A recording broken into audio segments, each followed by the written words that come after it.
So I just did my egg freezing a few weeks ago, and I want to share with you guys my journey, why I did it, the ups and downs, the challenges. First, I am now 34. I remember right after my divorce 3 years ago, some clinic approached me and I still said no. I just felt like I would go into new relationships and then just see how things unfold naturally. Until earlier this year in January, after my breakup, and it was also my 34th birthday, that's when I start to think, okay, maybe I can consider this idea. Growing up with our cultural upbringing and societal expectations that the traditional path is getting married, having kids before a certain age, and then now suddenly finding myself at an age where I might feel a bit running out of time in terms of meeting someone and then building a family. I think part of me did associate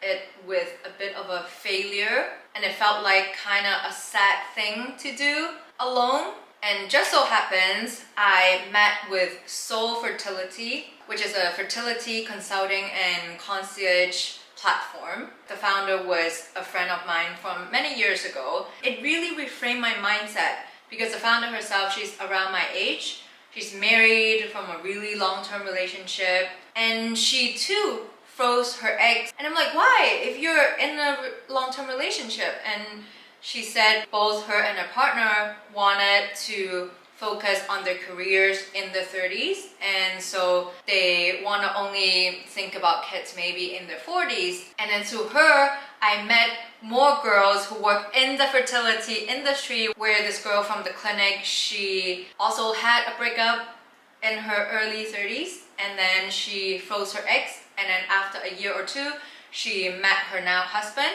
and actually their firstborn was natural. And then when they wanted to have a second baby in her late 30s, that's when they used her frozen eggs from before. So now she has 2 kids, happily married. Hearing these examples helped me reframe it from something that's really sad and am I failing in life, to give myself more options and time, that right now, instead of feeling like, oh, I need to maybe rush into a relationship, I can take the time to really find the right person. When that happens, one day I can consider having kids, because I do know some people, when they finally meet someone and want to have kids, with age it becomes really difficult, and for some that option is actually no longer possible. So yes, I want to give myself that option, and that's why I explore this path. And now, to be honest, I even wish that I did it earlier, because as we age, the number and quality of the eggs do decrease every year. And I do hear examples of girls who want to freeze their eggs in their mid-30s and find out that they actually have so little eggs left, and so some might have to do a few rounds. For some, that option might not even be possible anymore. A lot of times we only think about doing this after a divorce and breakup. And back then in my 20s, I was in a long-term relationship, so I would never even think about this option. And the thing is, relationships don't always work out the way we hope and plan to be. You just never know. It's not just with relationship. You also don't know your body and fertility, like how it will be, at what age. I've also had women sharing with me that it's not just relationships. Sometimes our mindset also change. A few years ago, I wasn't even sure if I ever want to have kids. And then for some women, when they do realize that they want to have kids, it's already too late. And that's how I started talking to Sow Fertility. It can be quite overwhelming because there's a lot of information, even choosing where to do it, how to prepare for it. There's a lot of logistic and schedule planning as well. So since I live in Asia, we were deciding between Hong Kong, Taiwan, and Thailand. They showed me the pros and cons of each location, the restrictions. For example, for some places, you need to be legally married one day to be able to use your frozen eggs. Some places you cannot export it to somewhere else, which means your eggs would be under the laws of just one place. And for example, if one day you really want to use them while not married, you cannot. so the eggs would be wasted. And pricing as well, for example, Hong Kong is at least twice the price of Taiwan. And also the technology, the survival rate of the frozen eggs. For example, I'm so glad I picked Taiwan, a clinic called NUWA clinic. I personally really recommend it because I had a few friends who were also doing egg freezing around the same time, you know, in other countries. And I realized no matter with price and surface, Taiwan is really much better. In just 2025, NUWA clinic had over 1,000 cases of mom successfully conceived. The frozen eggs and embryos survival rate is over 96%, which is a lot. It means that, for example, if you had 10 eggs frozen, then 10 years later, when you want to use the eggs, you have at least 9 eggs left. Because I did hear from my friend that someone froze her eggs at 35, and when she's 40, she wanted to use the eggs, but none of them were usable. So she had to do the whole process again in her 40s. So checking the survival rate of the clinic is really important. I think international average is only around 70 to 85%. And also they have a really transparent lab where you can see the whole environment where your embryos and eggs are stored. And so once I decided to go with NUWA clinic in Taipei, we started the process of first doing the checks, blood tests and ultrasound to see your AMH and how many follicles you have, which I really recommend girls to do even if you don't consider egg freezing, because I think it's really good to know realistically what's the fertility situation at your age right now, and then you can decide what to do. And I was pretty lucky, my numbers were quite good. And because you never know, right? Like some people think, oh, they live a really healthy lifestyle, but it doesn't necessarily mean that you have a lot of eggs, because it can be genetic. Some people have PCOS and other fertility issues. So I still think it's good to know. Sow Fertility helped me book my procedure with NUWA clinic around 3 months later to prepare with supplements, diet and Chinese medicine to really maximize and optimize the quality of your eggs, so that you have to go through all the injection and procedure anyways. You might as well make sure it's the best quality. And so we saw a nutritionist who prescribed me the supplements to take for these 3 months, told me about the diet that would be best for fertility. I didn't know that I would need to eat 5 servings of vegetables every day. I'm someone who already usually eat pretty healthy, but 5 servings of vegetable is a lot. It's like 5 bowls of broccoli, because the antioxidants from the dark greens really help. I was pretty obedient. I did eat a lot of vegetables throughout the 3 months. So fertility also took me to Chinese medicine. We went to Chains, which is one of the most famous Chinese medicine place for fertility. Dr. Sam there was really helpful. I would go see her once a month. Apart from that, what really helps is acupuncture. During this process, it would really help if your cycle is regular, because a lot of the logistic and schedule planning depends all on your cycle. When to start the injection, when to do the procedure, and then to plan the flights to Taiwan. And every time, if I'm worried that my cycle would not arrive on the expected day, I would go there for acupuncture. And every time, within 24 hours, my period would come. That really worked wonders, and it also helps with my sleeping, digestion. I know a lot of people, including myself, that during this process of preparing for egg freezing, that we feel like our health is at the most optimal state. One girl said she felt so glowing, like she's a walking fertile egg. And so during these 3 months, I was mostly in Bali, where I ate really healthy. I was super active. I got into paddle as well, so I danced, play paddle, gym. On my 3rd cycle, the 2nd day was when I was back in Hong Kong, doing the ultrasound, blood test, and also starting the hormonal injection for around 10 days until the egg freezing procedure in Taiwan. This is the part where it can get a bit complicated with logistic, depending on where you do it.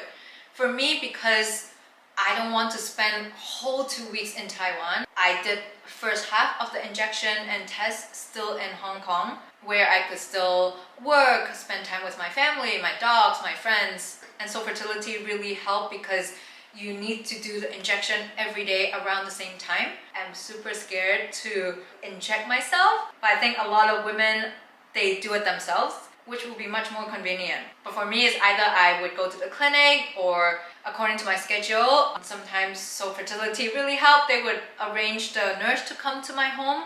Some days my mom would have to do it for me. She's super scared as well. So we're both like, oh my god, but we had no choice. But to be honest, the injection itself is not painful at all. I could barely feel it. It's just the idea of the needle. You can't really predict your flight, like which day you're flying in advance, because it all depends on the test, like how your follicles are growing. So it's not something you can like completely plan and book. It's really last minute, so you have to leave your schedule pretty open. That's where I struggle a bit. I think I flew to Taiwan around day 9. It really depends on the growth of your follicles. For a lot of people, they actually only need to be wherever you're doing your egg freezing 3 or 4 days. I end up needing to be there for 8 days because my follicles were not growing at the same pace. So some were growing faster, some were really slow.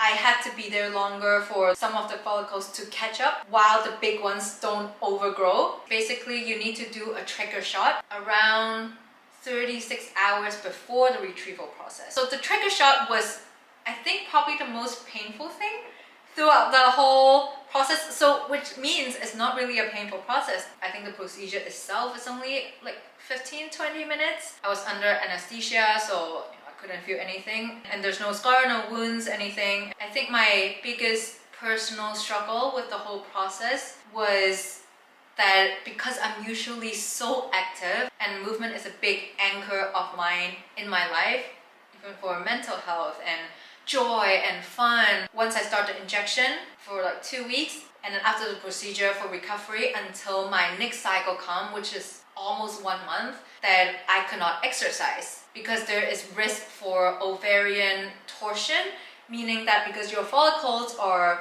growing in size, right? With high impact exercise, they could twist and people can actually die from it. My doctor is on the safer side. I know some people only stop exercising for 1 to 2 weeks, and I didn't want to risk it. And again, you're doing so much for this process. You want to optimize for the best result. And so I was a very obedient student. I follow my doctor. However, it is hard. I think for me, mental health wise, especially when you're doing the injection, you're more hormonal. I felt more irritable because I did this after breakup during my solo journey.